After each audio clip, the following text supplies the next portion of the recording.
Now let's take a look about some of the molecular features that allow the rod photoreceptors to perform a very efficient photon capture. Here on the left is a protein gel showing some of the components that you find if you take rods and then you extract the proteins and run a protein gel to reveal some of the proteins that are found in this type of cell. And you can see there is this very prominent band here that corresponds in terms of molecular size marker to rhodopsin. And indeed, if one performs the fractionation of rod outer segments, membrane fraction, and soluble fraction of these rod photoreceptors, one can see that rhodopsin is the dominant protein that you find in rod outer segments and also in the membrane fraction. Some other proteins that you find there are proteins such as transducin, arrestin, rhodopsin kinase, and phosphodiesterase subunits as well.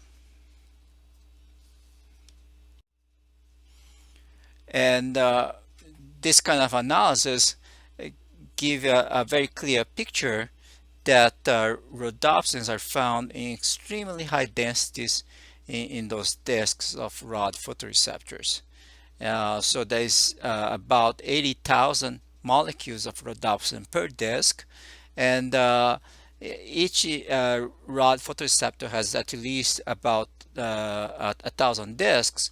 So there is about 80 million to 100 million molecules of rhodopsin in each rod photoreceptor. The number of transducing molecules, which are the G proteins that found in rod photoreceptors, is about 10,000 per disk, and the number of the phosphodiesterase that's found on those disks is even smaller, about 1,600 per disk. And therefore, activation of a single rhodopsin will cause the activation of a large number of transducins, that each transducin will activate in average half or one phosphodiesterase.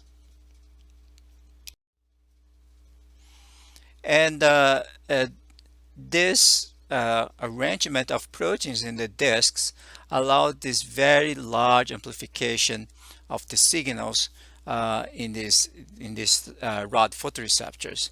So when a photon of light activates rhodopsin, there is activation of transducins that will catalyze the exchange of GDP for GTP, and the alpha GTP molecule will be able to activate phosphodiesterases, which will break down many molecules of psycho-GMP to GMP, and that will ultimately lead to the closure of psycho-GMP gated channels found in the plasma membrane of these cells. There are other biochemical specializations in these rod photoreceptors that optimize the photon capture in these cells. For example, the lipid bilayer that's found in those disks have a very unusual composition of cholesterol, very low levels of cholesterol, and very high levels of unsaturated fatty acids. And that actually leads to a type of lipid that's very fluid, and that allows this molecules of rhodopsin, transducins, and phosphodiesterase to diffuse very quickly along the plane of the disks, and that will again be very important for this protein-protein interaction that will take place to allow the activation of this phototransduction cascade. So ultimately, this system is optimized for very, very high sensitivity, and indeed psychophysical experiments and electrophysiological experiments have shown that rod photoreceptors are able to capture a single photon and produce reliable response in these cells. And this single photon response of rod photoreceptors is due to this very uh, long biochemical cascade in which light can activate rhodopsin, and each rhodopsin, the lifetime of a rhodopsin can activate many transducins that each transducin can activate a phosphodiesterase that we ultimately hydrolyze many molecules of psycho-GMP. This multi-step cascade then will allow this very high gain of the system. So ultimately, a single photon closes about 200 channels and thereby prevents the entry of about 1,000,000 ions into the rods.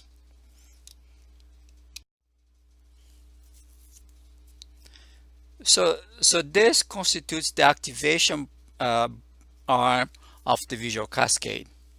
Rhodopsin, again, catalyzes the exchange of GDP for GTP on G proteins called transducins. This transducin will dissociate in alpha and beta gamma subunits, and the GTP bound transducin will bind to for phosphodiesterase and will activate this enzyme, and this enzyme will catalyze the hydrolysis of psycho-GMP to GMP, which will lead to the closure of psycho-GMP gated channels. So this is the activation branch of the visual cascade.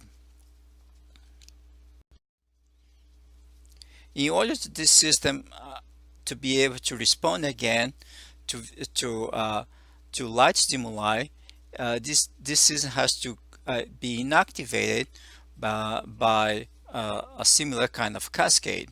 In this case, it involves again many different components, and first of all, rhodopsin, like many other G protein coupled receptors, undergo phosphorylation by an enzyme called rhodopsin kinase. This phosphorylation of multiple phosphorylation sites in rhodopsin will lead to the binding of arrestin. So this arrestin bound rhodopsin is now inactive. So this will lead to inactivation of rhodopsin. Likewise, this GTP bound transducin here will be inactivated by the intrinsic GTPase activity of alpha subunit. And this GTPase activity will lead to hydrolysis of GTP to GDP, which will inactivate the alpha subunit of transducin. The alpha subunit then that's bound GTP will reassociate with beta gamma subunits, and that can now be activated again by light subsequently. It's interesting to note here that this step of hydrolysis of alpha subunit, GTP bound alpha subunit, is actually this step is modulated by this protein called RGS9. This RGS9 is part of a large family of GTPase activating proteins that will speed up the rate of hydrolysis of GTP to GDP in these transducing molecules. So here is some traces of phototransduction currents of mouse rods. In this case, for control, arrestin knockout, and RGS9 knockout. So the question is, what's the effect of such genetic deletions, and why that would be the case? And if you see those traces, then could you conclude what's the rate limiting step for the shut-off of the phototransduction cascade?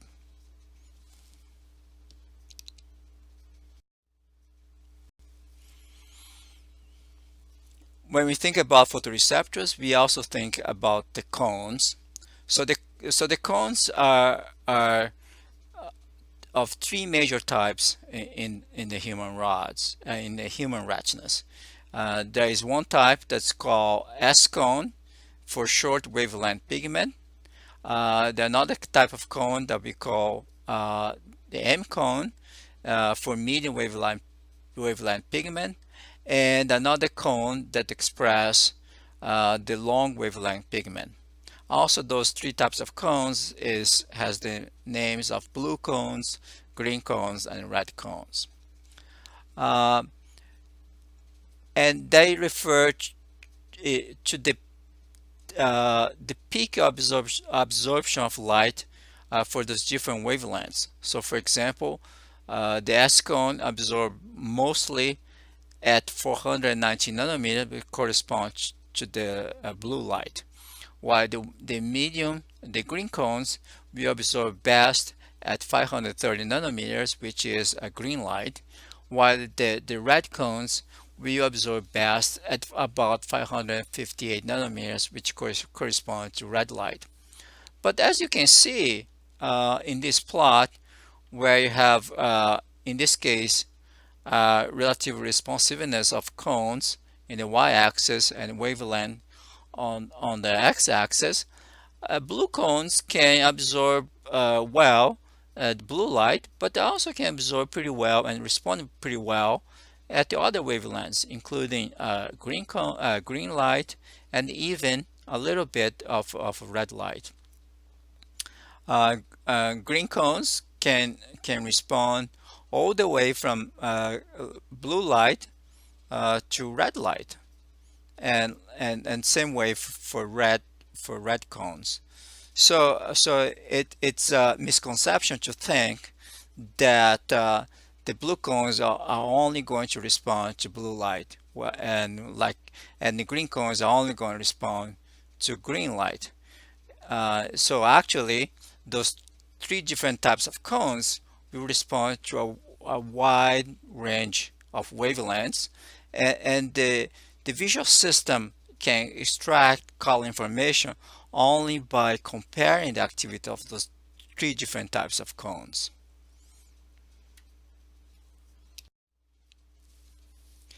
And these cones again, they express this absence that in this case we call corneal absence, which has a structure and an amino acid sequence that's quite similar to rhodopsins. But in this case, each one of those different types of corneal absence is tuned to respond best to those three different types of light. And again, I want to emphasize that corneal absence, wavelength that excite then the best is that give the name, but a single cone would be ineffective to provide color information because it has this very broad wavelength responsiveness. The wavelengths detect by comparing activity in different class of cones, and that's done by these downstream neurons that you find in the retina. Cones are usually less sensitive to light than rods. While rods can respond to single photons of light, you need at least 100 photons to excite cones. In terms of retinal circuitry, we're not going to discuss a lot about this, but there's less convergency from photoreceptors to bipolar cells to retinal ganglion cells, and that's going to be important to allow the information carried by cones to provide the best type of visual acuity in the retina. And this type and the cones are found at very high densities in the fovea, especially in the central part of the fovea, what we call foveola, where this convergence is minimized, so there is a one-to-one relationship between cones, rod bipolar cells, and retinal ganglion cells. In terms of phototransduction, the steps are very similar to what you find in rods. Again, the single photon response is smaller than what you find in rods, and the very prominent difference here is a much faster kinetics of activation and inactivation of the phototransduction cascade. So here is some traces of time against uh, response normalized to maximum response, and you can see here at is for a flash of light, this cell respond, the S cone responds with relatively fast turn on and a relatively fast turn off. In about 200 milliseconds, this response is already terminated, almost completely terminated. On the other hand, for rods, the black trace here shows that rods respond to light, to very brief flash of light with a slower activation kinetics and a slower termination kinetics. Cones again are able to respond with much faster kinetics than rods. Other prominent features or differences between cones and rods is again, you can see that again plot here is this is the activation kinetics, and here's is inactivation kinetics, and you can see that activation and inactivation is much faster in cones than rods. And again, and here is the flash strength that elicits a half maximum response in the cells, and you can see that a much larger number of photons is necessary to elicit half maximum response in S cones and M cones than what you find for rods.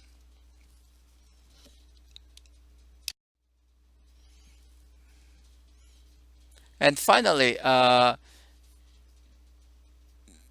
although the phototransduction cascade is very similar if you compare cones and rods, there are some differences.